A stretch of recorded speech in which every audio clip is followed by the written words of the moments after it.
मेरै खुशी उसको दूरी, म सबैभन्दा धेरै उसैसँगै खुसी हुन्छु भन्थे।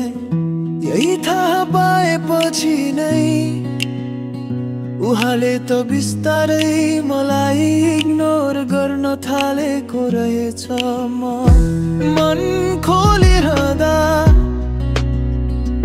उहाँ सीमा नै तानेर टाढाकै पर लागिन्। माया साँचो थियो तर मेरै खुसी नै उसको दूरीको कारण बन्यो। दिनै झन् नजिकिन खोज्थे, उसतिरै शब्दहरू बग्थे तर उसको चिहान जस्तो मन मेरी आवाजसँग कहिले भेटिएन। हाँसो देखाउँथे, मन बुझाउन खोज्थे तर उसको नजरमा बाँकी थियो छुट्टिने निर्णयको भारीपन।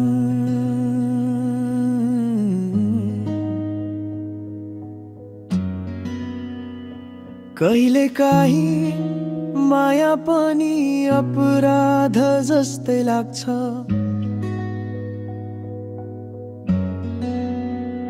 सानो खुसीले पनि कसैलाई चिर्याउँदो रहेछ।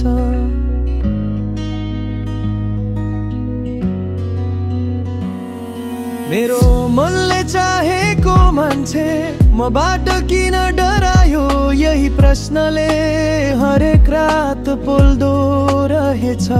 तर पनि छाडिदिने निर्णय यो मनले गरेन, सम्झनाले अझै पनि उसको नाम दोहोर्याइरहेछ।